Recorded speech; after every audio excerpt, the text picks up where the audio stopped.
Hello दोस्तों, क्या हाल है। तारीख आज 3 सितंबर 2025, दिन बुधवार। और आइए बात करते हैं आज के मुख्य समाचार में देश भर की तमाम बड़ी खबरों पर नजर डालते हैं। तो वीडियो को अंत तक जरूर देखिए और अगर चैनल पर नए हैं तो सब्सक्राइब करके बेल आइकन दबा दीजिए रोजाना ऐसी ताजा खबरों के लिए। उत्तर प्रदेश में 50 साल पुरानी गाड़ियों के मालिकों के लिए बड़ी खुशखबरी है।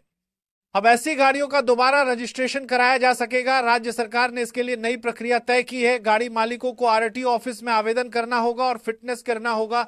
मालिकों को आरटीओ ऑफिस में सर्टिफिकेट के साथ जरूरी दस्तावेज जमा करने होंगे। जांच के बाद गाड़ी को फिर से सड़क पर चलाने की अनुमति मिल जाएगी। यह कदम विंटेज और क्लासिक गाड़ियों को बचाने के लिए उठाया गया है। सरकार का कहना है कि शौकिया लोग अब अपनी पुरानी गाड़ियां फिर से कानूनी तौर पर चला सकेंगे। प्रधानमंत्री नरेंद्र मोदी ने बिहार की जीविका दीदियों के लिए 105 करोड़ रुपए की सौगात दी है। इस मौके पर मुख्यमंत्री नीतीश कुमार ने कहा कि अब महिलाओं को राशि मिलने में आसानी होगी और वे अपने कामकाज को और बेहतर तरीके से बढ़ा सकेंगी। इसके साथ ही जीविका निधि क्रेडिट कोऑपरेटिव फेडरेशन लिमिटेड की भी शुरुआत की गई है। सरकार का मानना है कि इस पहल से ग्रामीण महिलाओं को आर्थिक मजबूती मिलेगी और वे आत्मनिर्भर बनेंगी। यह कदम महिला सशक्तिकरण और रोजगार बढ़ाने की दिशा में एक बड़ा प्रयास माना जा रहा है।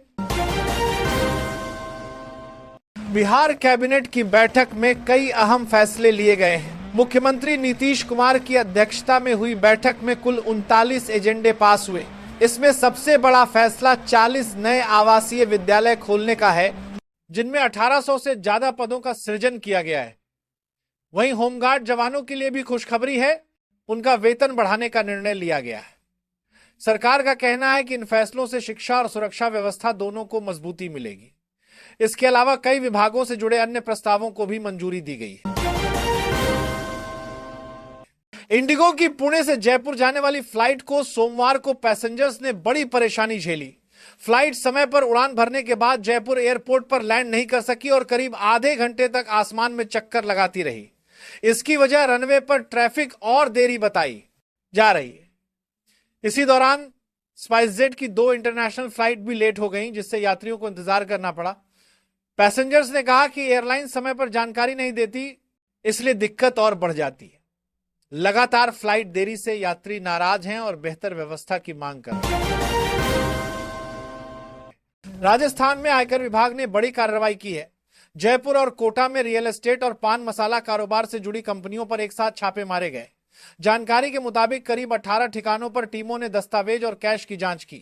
बताया जा रहा है करोड़ों रुपए की टैक्स चोरी का शक है, जिसके चलते यह कदम उठाया गया। सुबह से शुरू हुई कार्रवाई देर शाम तक जारी रही। अचानक हुई रेड से कारोबारियों में हड़कंप मच गया। आयकर विभाग का कहना है कि जांच पूरी होने के बाद ही सही आंकड़े सामने आ पाएंगे। राजस्थान में इस बार मानसून ने बड़ा करिश्मा दिखाया है।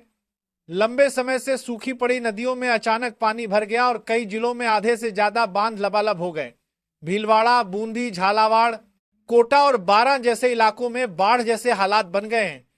भारी बारिश से गांव-गांव का संपर्क टूट गया है और लोगों को सुरक्षित जगहों पर पहुंचाया जा रहा है। मौसम विभाग ने बताया कि 125 साल में सिर्फ 7वीं बार इतनी तेज बारिश दर्ज की गई है। लगातार बारिश से लोग राहत और मुसीबत दोनों का सामना कर रहे हैं। लखनऊ की समिट बिल्डिंग में सोमवार को बड़ा बवाल हो गया। यहां एक विवाद के दौरान कुछ लोगों ने मैनेजर पर फायरिंग कर दी और फिर कुर्सियां उठाकर तोड़फोड़ शुरू कर दी। मौके पर भगदड़ मच गई और लोगों में दहशत फैल गई। घटना का वीडियो तेजी से वायरल हो रहा है। मामले की गंभीरता देखते हुए पुलिस ने कार्रवाई की और लापरवाही बरतने पर शौ और चौकी इंचार्ज को सस्पेंड कर दिया। फिलहाल पुलिस आरोपियों की तलाश में जुटी है। इस वारदात ने सुरक्षा व्यवस्था पर भी बड़े सवाल खड़े कर दिए हैं। पटना में राहुल गांधी ने एक युवक को खास तोहफा दिया। दरअसल दरभंगा में भारत जोड़ो यात्रा के दौरान इस युवक की बाइक गायब हो गई थी। जब राहुल गांधी को इसकी जानकारी मिली तो उन्होंने तुरंत नई बाइक दिलवाने का फैसला किया। पटना पहुंचने पर राहुल गांधी ने खुद युवक को बाइक की चाबी सौंपकर उसे तोहफा दिया। इसकी जेस्चर से युवक बेहद खुश दिखा और उसने राहुल गांधी का धन्यवाद किया। कांग्रेस नेताओं का कहना है कि यह कदम राहुल गांधी के लोगों से जुड़ाव और उनकी संवेदनशीलता को दिखाता है। मध्य प्रदेश के मुख्यमंत्री मोहन यादव ने विक्रमादित्य वैदिक घड़ी और मोबाइल ऐप की शुरुआत की है। यह घड़ी खास इसलिए है क्योंकि इसमें समय की गणना भारतीय पंचांग और वैदिक पद्धति के आधार पर होगी। यानी लोग अब वैदिक समय के साथ साथ सूर्योदय, सूर्यास्त और ग्रह नक्षत्र की जानकारी भी आसानी से देख पाएंगे। मोबाइल ऐप के जरिए यह जानकारी हर किसी के फोन पर उपलब्ध होगी। सरकार का कहना है कि इस पहल से भारतीय परंपरा और संस्कृति को बढ़ावा मिलेगा और लोग वैदिक समय की महत्ता को बेहतर रखने के लिए तरीके से समझ सकेंगे। प्रधानमंत्री मोदी और आरएसएस नेताओं पर अभद्र कार्टून बनाने वाले व्यक्ति को सुप्रीम कोर्ट से बड़ी राहत मिली है। कोर्ट ने उसे अग्रिम जमानत दे दी है। सुनवाई के दौरान पता चला कि आरोपी ने सार्वजनिक रूप से माफी भी मांगी है और कहा है कि उसका मकसद किसी की भावनाएं आहत करना नहीं था। हालांकि इस मामले को लेकर पहले काफी विवाद हुआ था और कई संगठनों ने सख्त कार्रवाई की मांग की थी। सुप्रीम कोर्ट ने साफ किया कि माफी मांगने और सहयोग करने की स्थिति में गिरफ्तारी की जरूरत नहीं है। बिहार कैबिनेट की बैठक में आज कई बड़े फैसले लिए गए। सरकार ने 3200 नए पदों को मंजूरी दे दी है, जिन पर जल्द ही भर्ती प्रक्रिया शुरू होगी। इसके अलावा होमगार्ड जवानों के लिए भी खुशखबरी है। अब उनका भत्ता बढ़ाकर 33,000 रुपए कर दिया गया है। कैबिनेट की बैठक में कुल 49 एजेंडों पर मुहर लगी है, जिनमें शिक्षा, रोजगार और सुरक्षा से जुड़े अहम प्रस्ताव शामिल हैं। सरकार का कहना है कि इन फैसलों से युवाओं को नौकरी के अवसर मिलेंगे और सुरक्षा व्यवस्था भी और मजबूत होगी। नोएडा में मेडांटा ने 550 बेड का अत्याधुनिक सुपर स्पेशलिटी अस्पताल खोला है। यह अस्पताल दिल्ली एनसीआर क्षेत्र में स्वास्थ्य सेवाओं की बढ़ती मांग को पूरा करेगा। अस्पताल में कार्डियोलॉजी, न्यूरोलॉजी, ऑन्कोलॉजी और ऑर्थोपेडिक्स जैसी विशेषज्ञ सेवाएं उपलब्ध होंगी। इसके अलावा यहां अत्याधुनिक चिकित्सा उपकरण और उच्च गुणवत्ता वाली नर्सिंग सेवाएं भी प्रदान की जाएंगी। यह कदम स्वास्थ्य क्षेत्र में निजी निवेश को बढ़ावा देने और मरीजों को बेहतर इलाज उपलब्ध कराने की दिशा में महत्वपूर्ण है। अभी तो अपन कुछ और महत्वपूर्ण और काम की खबरें देखेंगे दोस्तों, लेकिन फिलहाल वक्त हो चला है आज के ताजा मौसम समाचार जानने का। और हाँ, एक छोटी सी रिक्वेस्ट आपसे यह है कि अगर आप न्यूज चैनल से अभी तक भी जुड़े नहीं हो तो जुड़ जाइए। चैनल को सब्सक्राइब करके बेल आइकॉन जरूर दबा दीजिएगा और इस वीडियो पर एक लाइक और शेयर भी कर देना, ताकि आपको रोजाना की ताजा खबरें, महत्वपूर्ण मुख्य समाचार, काम के न्यूज अपडेट सबसे पहले आपके मोबाइल पर मिलते रहेंगे। ओके, और चलिए बिना टाइम वेस्ट किए सीधा आगे बढ़ते हैं मौसम अपडेट में। उत्तर प्रदेश में लगातार हो रही भारी बारिश और खराब मौसम को देखते हुए प्रशासन ने बड़ा फैसला लिया है। राज्य के कई जिलों में सुरक्षा को ध्यान में रखते हुए स्कूलों को अस्थायी तौर पर बंद करने का आदेश जारी किया गया है। मौसम विभाग ने अगले 48 के आदेश तेज बारिश और आंधी तूफान का अलर्ट जारी किया है। जिलाधिकारी ने अभिभावकों से अपील की है कि बच्चे सुरक्षित घर पर ही रहें और अनावश्यक रूप से बाहर न निकलें। प्रशासन ने आपदा प्रबंधन टीमों को अलर्ट पर रखा है और हालात पर लगातार नजर आ रहे बनाए हुए। दिल्ली एनसीआर में भारी बारिश से यमुना पीछे से खतरे के निशान 205.17 मी को पार कर गई। वहीं आईएमडी ने गुरुग्राम में ऑरेंज अलर्ट जारी किया है। दिल्ली में 4 घंटे में 100 मिमी से अधिक बारिश हुई। स्कूल बंद एवं कार्यालयों, शिक्षण संस्थानों को दूर से कार्य करने की सलाह दी गई है। पंजाब में बाढ़ की स्थिति और बिगड़ रही है, जिससे अमृतसर, पटियाला, मोहाली जैसे शहरों में स्कूल 3 सितंबर तक बंद रहेंगे। भारी मानसूनी बारिश और क्लाउड बस्ट के चलते आईएमडी ने उत्तराखंड के कई जिलों के लिए रेड और ऑरेंज अलर्ट जारी किया है। मुख्यमंत्री पुष्कर सिंह धामी ने जनता को सतर्क रहने के निर्देश दिए हैं।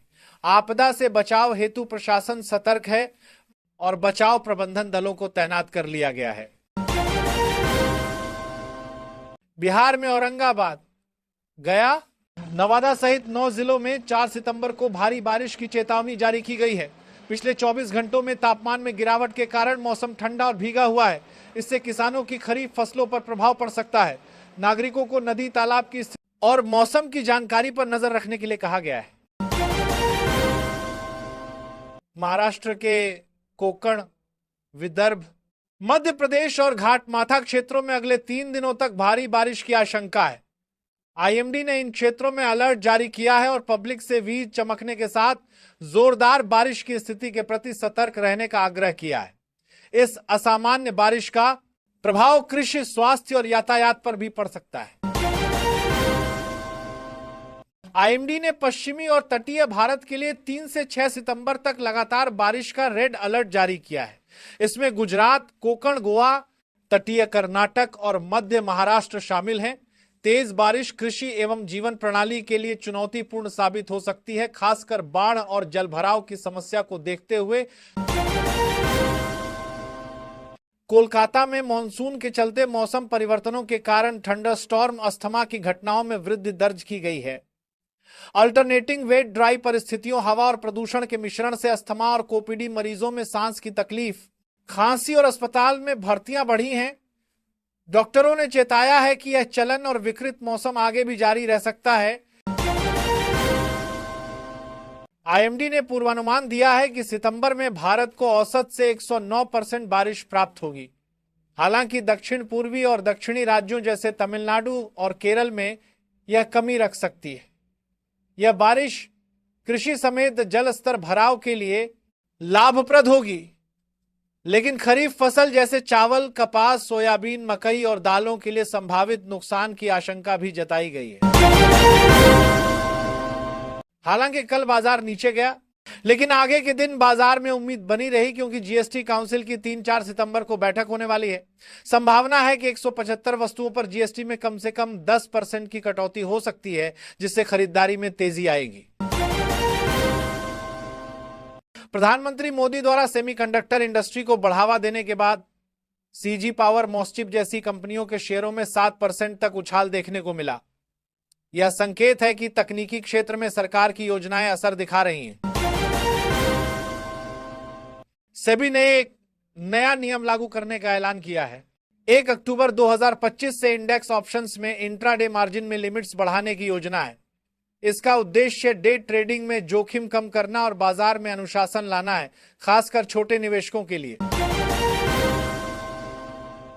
आज बीजिंग में चीन का सबसे बड़ा सैन्य परेड होने जा रहा है, द्वितीय विश्व युद्ध में जापान की 80वीं वर्षगांठ पर। इस परेड में शी जिनपिंग अध्यक्षता करेंगे, जहां उन्नत हाइपरसोनिक मिसाइलें, ड्रोन, स्टील्थ हथियार दिखाए जाएंगे। क्या इवेंट में व्लादिमीर पुतिन, रूस और किम जोंग उन उत्तर कोरिया जैसे अंतर्राष्ट्रीय नेता शामिल होंगे। यह परेड एक भू राजनीतिक संदेश है, जो अमेरिका के प्रभाव को चुनौती देते हुए चीन के बहुध्रुवीय विश्व में नेतृत्व को दर्शाता है। कुछ लोगों को इस परेड के खर्चे और यातायात व्यवधान को लेकर चिंता भी है। रूस के राष्ट्रपति पुतिन बीजिंग दौरे के दौरान स्लोवाकिया के पीएम से मिलकर बोले कि रूस ने कभी यूक्रेन के ईयू सदस्यता का विरोध नहीं किया, लेकिन नाटो में शामिल होना बिल्कुल मंजूर नहीं। उन्हें एक पंक्ति खींच दी, ईयू में हां पर नाटो नहीं। इसके बाद नाटो प्रमुख मार्क रुटे ने रूस से बढ़ते खतरों के खिलाफ यूक्रेन को दीर्घकालिक सुरक्षा गारंटी देने पर जोर दिया। यूक्रेनी राष्ट्रपति जेलेंस्की पेरिस में ईयू नाटो नेताओं से मिलने के लिए तैयार हैं। ब्रिटेन में 3 और 10 सितंबर को वेस्टमिंस्टर के सुरक्षा कर्मचारियों की हड़ताल पर जा रहे हैं, क्योंकि उन्हें काम भुगतान और काम के हालात में सुधार चाहिए। पीसीएस यूनियन निश्चित है कि हड़ताल से सुरक्षा और पहुंच पर असर पड़ेगा, लेकिन पुलिस को आकस्मिक योजनाएं तैयार करने के लिए बोला गया है। यह हड़ताल लेबर सरकार के स्टार के वादे के बीच आया है, जिसमें हड़ताल की लहर को रोकने का वादा था। महंगाई अभी भी बहुत ज्यादा है और मजदूर अपनी बात रखने में सक्षम है। एप्पल की नई आईफोन 17 सीरीज 9 सितंबर को लॉन्च होने वाली है। विशेषज्ञों का कहना है कि अगर आप नया आईफोन खरीदने का सोच रहे हैं तो अभी रुकना बेहतर होगा। नई सीरीज में 120 हर्ट्ज रिफ्रेश रेट वाला डिस्प्ले, iOS 26 और बेहतर कैमरा फीचर्स जैसे कई अपग्रेड्स होंगे। इसके अलावा पुराने आईफोन्स की कीमतों में भी गिरावट आ सकती है, इसलिए अगर आप बजट में हैं तो पुराने मॉडल्स पर भी विचार कर सकते हैं। OnePlus ने अपने नए टैबलेट OnePlus Pad 3 की ओपन सेल 5 सितंबर से शुरू करने की घोषणा की है। इसमें स्नैपड्रैगन 8 एलीट प्रोसेसर और 12160 मिली एम्पियर की बैटरी है, जो लंबे समय तक बैकअप देती है। इसमें 11 इंच का डिस्प्ले और डॉल्बी एटमॉस साउंड सिस्टम है, जो मल्टीमीडिया अनुभव को बेहतर बनाता है। यह टैबलेट खासकर गेमिंग और मल्टीटास्किंग के लिए उपयुक्त है। शंघाई सहयोग संगठन SCO समिट में भारत ने एक बार फिर चीन की महत्वाकांक्षी परियोजना बेल्ट एंड रोड इनिशिएटिव यानी ब्री से दूरी बना ली है। तुर्की और पाकिस्तान जैसे देशों ने जहां इस परियोजना को समर्थन दिया, वहीं प्रधानमंत्री नरेंद्र मोदी ने साफ शब्दों में कहा कि भारत इसकी मंजूरी नहीं देगा। असल वजह है बीआरई का गुजरना पाकिस्तान अधिकृत कश्मीर से, जिस पर भारत पहले से ही आपत्ति जताता रहा है। मोदी के इस रुख को भारत की संप्रभुता और राष्ट्रीय हितों की सुरक्षा से जोड़कर देखा जा रहा है। भारत ने जीवन विज्ञान के क्षेत्र में वैश्विक क्षमता केंद्र भारत ने जीवन विज्ञान के क्षेत्र में रूप में अपनी स्थिति मजबूत की है। ईए इंडिया की रिपोर्ट के अनुसार दुनिया की शीर्ष 50 जीवन विज्ञान कंपनियों में से 23 ने भारत में अपने केंद्र स्थापित किए हैं।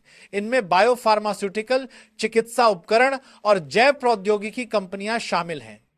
यह भारत के लिए एक महत्वपूर्ण उपलब्धि है, क्योंकि इससे रोजगार सृजन, अनुसंधान और विकास में वृद्धि होगी और वैश्विक स्वास्थ्य चुनौतियों का समाधान खोजने में मदद मिलेगी।